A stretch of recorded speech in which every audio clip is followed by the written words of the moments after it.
देश की राजधानी दिल्ली से लव जिहाद का एक और मामला सामने आया है। यहाँ एक आईटी सेक्टर में जॉब करने वाली महिला ने मोहम्मद इमरान नाम के युवक पर अपने साथ रेप का आरोप लगाया है। टीवी सीरियल्स की अभिनेत्री तुनिशा शर्मा की संदिग्ध मौत के मामले में पुलिस ने एफआईआर दर्ज कर तुनिशा के पूर्व प्रेमी और कोस्टार शीजान मोहम्मद खान को गिरफ्तार कर लिया है। फिलहाल पर शीजान पर आत्महत्या के लिए उकसाने का आरोप लगाया गया है। वहीं पुलिस का कहना है कि मामले की जांच हत्या और आत्महत्या दोनों एंगल से की जा रही है। मीडिया रिपोर्ट के मुताबिक गिरफ्तारी के बाद शीजान खान पुलिस को पूछताछ में सहयोग नहीं कर रहा है। तुनिशा से झगड़े के सवाल पर वह अपने बयान से पलट रहा है। कहा जा रहा है कि तुनिशा गर्भवती थी और किसी बात को लेकर शीजान खान के साथ उसका विवाद हुआ था। इसके बाद तुनिशा ने आत्महत्या कर ली। उधर अभिनेत्री प्रीति तनेजा कहना है कि तुनिशा शीजान से शादी करना चाहती थी, लेकिन शीजान ने शादी से साफ इनकार कर दिया था। प्रीति ने यह भी बताया कि तुनिशा मां बनने वाली थी, इसलिए वह शीजान के साथ शादी करना चाहती थी। जून 2020 मेरठ का रहने वाला मोहम्मद शाकिब काम के सिलसिले में अक्सर लुधियाना जाता रहता था। वहाँ उसकी दोस्ती एकता नाम की एक लड़की से हुई। शाकिब ने एकता को अपना नाम अमन बताया। दोनों में प्यार हो गया। अमन के कहने पर एकता अपने घर से 25 लाख कैश और ज्वेलरी लेकर भागकर उसके साथ मेरठ आ गई। मेरठ आने के बाद जब एकता अमन के परिवार से मिली तो उसके पैरों तले ज़मीन खिसक गई जब उसे पता चला कि अमन दरअसल अमन नहीं मोहम्मद शाकिब है। अपने साथ हुए इस धोखे पर जब एकता ने सवाल उठाने की कोशिश की तो शाकिब और उसके परिवार वालों ने मिलकर एकता का सर धड़ से अलग कर दिया और बॉडी खेत में फेंक दी। घर बसाने का सपना लेकर अपने माँ बाप परिवार को छोड़कर भागी थी, लेकिन मिला क्या। जुलाई 2020 29 साल के शमशाद ने 35 साल की प्रिया को अपना नाम अमित गुजर बताकर फेसबुक पर दोस्ती की। प्रिया डिवोर्सी थी और उसकी एक बेटी भी थी। दोनों के बीच प्यार हुआ और फिर प्रिया अपनी बेटी के साथ अमित के घर आकर रहने लगी। प्रिया को एक दिन असलियत का पता चला कि जिसके साथ वो इतने वक्त से रह रही है वो अमित गुजर नहीं बल्कि शमशाद है। उसने बहस की तो शमशाद ने उसे और उसकी बेटी को मारकर अपने घर के पीछे की जमीन में ही गाड़ दिया। बेचारी शमशाद को अमित गुजर समझकर उसके लिए करवा चौथ का व्रत तक लगती थी, लेकिन मिला क्या। जून 2021 मालेगांव में 23 साल का माजिद खान मोहित बनकर एक नाबालिग लड़की से मिला। प्यार हुआ, फिजिकल रिलेशन बने, जो by the way legally rape में आता है क्योंकि माइनर लड़की का कंसेंट वैलिड नहीं होता है। उसने वीडियो बनाई। लड़की को जब असलियत का पता चला तो माजिद ने उसी वीडियो का डर दिखाकर लड़की को कन्वर्ट करने की कोशिश की। जब उसने मना किया तो माजिद और उसके 3 दोस्तों ने मिलकर उसके साथ गैंग रेप किया। ये जो 3 केसेस मैंने हाईलाइट किए हैं, इनमें कुछ बातें कॉमन हैं। पहला तो ये कि आदमियों ने अपना नाम, पहचान और रिलीजन गलत बताकर लड़कियों को अपने जाल में फंसाया। और दूसरा ये कि सच सामने आने के बाद खुद विक्टिम होने के बावजूद लड़कियों को ही इस सच्चाई की कीमत चुकानी पड़ी। किसी पर कन्वर्ट होने का दबाव बनाया गया, किसी के साथ रेप हुआ, कोई बेचारी जान से गई। अब आप में से कुछ समझदार लोग कहेंगे कि भाई इतना बड़ा देश है, यहाँ पर रोज हजारों क्राइम होते हैं, तो अगर आप 3-4 एक जैसे सिमिलर दिखने वाले केसेस को उठाकर आप एक साथ प्रेजेंट करेंगे, इसका ये मतलब थोड़ी ना होता है कि कोई पैटर्न बन रहा है। बिल्कुल सही बात है, लेकिन समस्या ये है कि इस तरह के सिर्फ 3-4 केसेस नहीं है, हजारों में है, या हो सकता है उससे भी ज्यादा हो, क्योंकि सारे केसेस तो रिपोर्ट होते नहीं है। प्रूफ चाहिए? इस YouTube वीडियो के डिस्क्रिप्शन में मैं 2 चीजों की लिंक पेस्ट कर रहा हूं। पहला तो एक ट्विटर थ्रेड है जिसमें बिफिटिंग फैक्ट्स नाम के एक हैंडल ने पिछले 2 साल में हुए इस तरह के 40 से ज्यादा केसेस की डिटेल दी है विद प्रूफ। उसने ये केसेस एक्टिवली नहीं ढूंढे कि चलो गूगल खोलते हैं, गूगल में कीवर्ड डाल के न्यूज़ की लिंक उठाते हैं, फिर उसको कंपाइल करते हैं।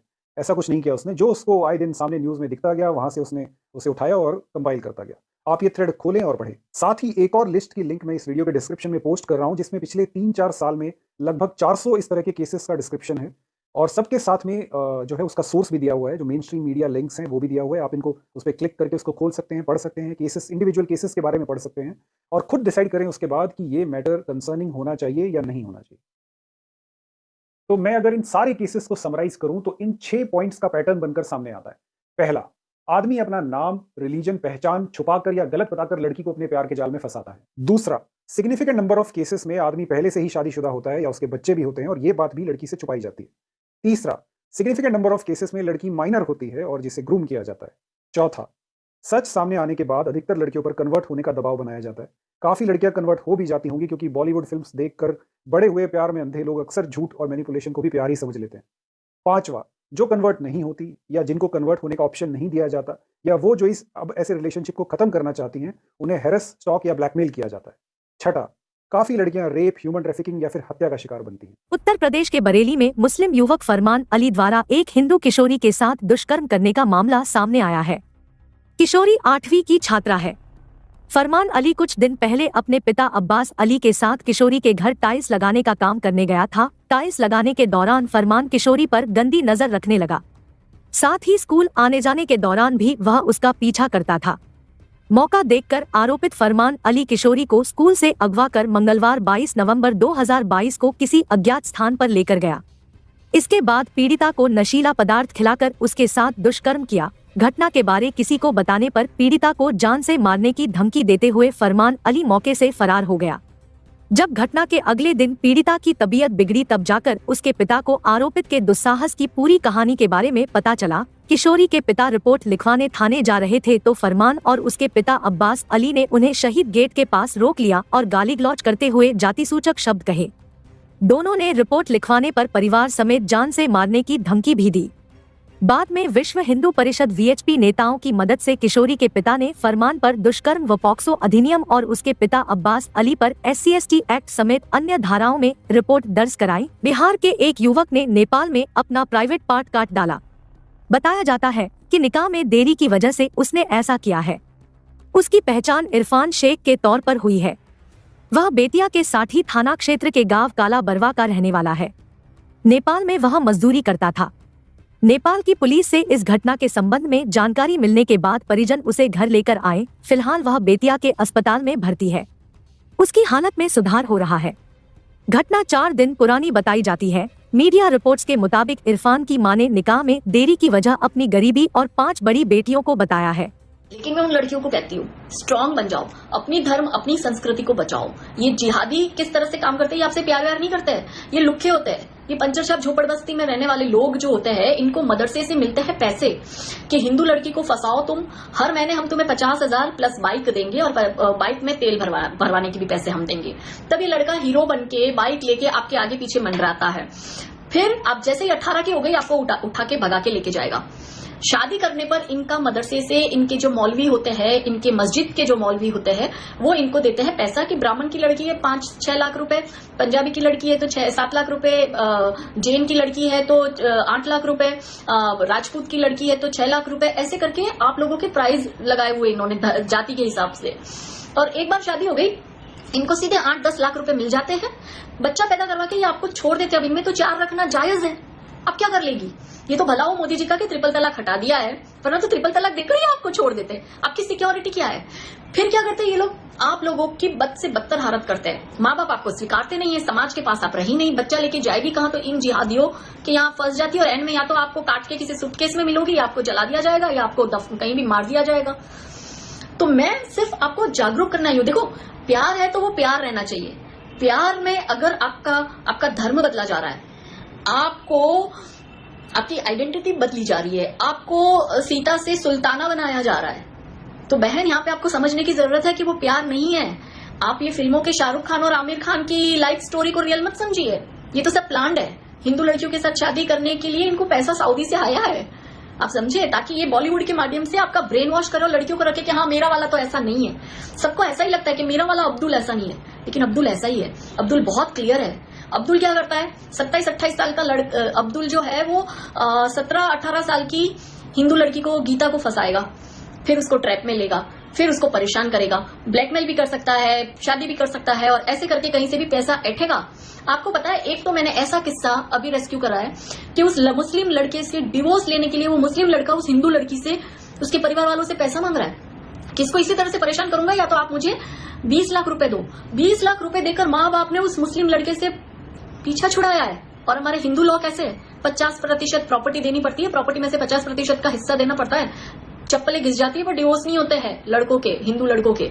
और यहाँ पे आप देखो ये किस तरह से ट्रैप में लेते हैं। अभी मैंने एक 17 साल की लड़की को रेस्क्यू किया, हमारे गुजरात की। 17 साल की लड़की के साथ 38 इयर्स का लड़का क्या तो मतलब बाप की उम्र का हुआ, उसने उस लड़की को फंसाया। वो लड़की जो थी वो SC/ST कम्युनिटी से थी। उसने इस लड़की को फंसाया, उसको भगा के ले गया। आप सोचो, माइनर लड़की को, उस पर पॉस्को भी लगवाई, बलात्कार का भी वो सारा करवाया, और मैंने उसको अरेस्ट करवाया। उस लड़के को आज की तारीख में वो जेल में है। तो आप लड़कियों को डरना नहीं है इन लड़कों से, दमखम के साथ बोलो।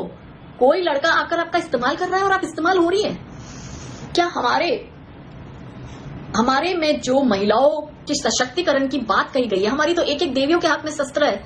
आप चाहे दुर्गा माँ को ले लो, आप काली माता को ले लो, हमारी हर एक देवियों के हाथ में शस्त्र है। झांसी की रानी लक्ष्मीबाई को आप देखो, जीजाबाई को आप देखो, इन सारी महिलाओं ने जिस तरह से हमारी सनातन धर्म संस्कृति की रक्षा करी है।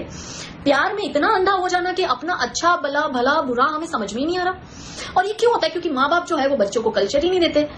माँ अपने में मस्त है, बाप अपने में मस्त है, और बच्चे कहाँ जा रहे कुछ पता ही नहीं। या माँ बाप के घर में झगड़े चलते होंगे, बच्चा डिस्टर्ब होता होगा, बाहर कोई अब्दुल मिल गया तो प्यार भरी बातें कर ली, बेटी बच्ची फिसल गई और अब्दुल के पीछे चल गई। और ये अब्दुल जो है उसको तो पैसों से मतलब है। इन पंजर छाप मदरसा छापों के पास होता क्या है, तो ये क्या करते हैं, ये इस तरह से पूरा अपना एक प्रोपेगेंडा चलाते हैं। फैमिली मैन 2 में बहुत सही बताया गया है कि एक 15 साल की टीनेजर लड़की को वो जो पंचर छाप सलमान है आतंकवादी, वो कल्याण बन के फंसा रहा है। और वो लड़की पुलिस वाले की बेटी है, एक रॉ एजेंट की, आईबी एजेंट की, आई एम सॉरी, ब्यूरोक्रेट में है उसके फादर, जो ये फिल्म में बताया गया है, और वो बिल्कुल सही बताया गया है।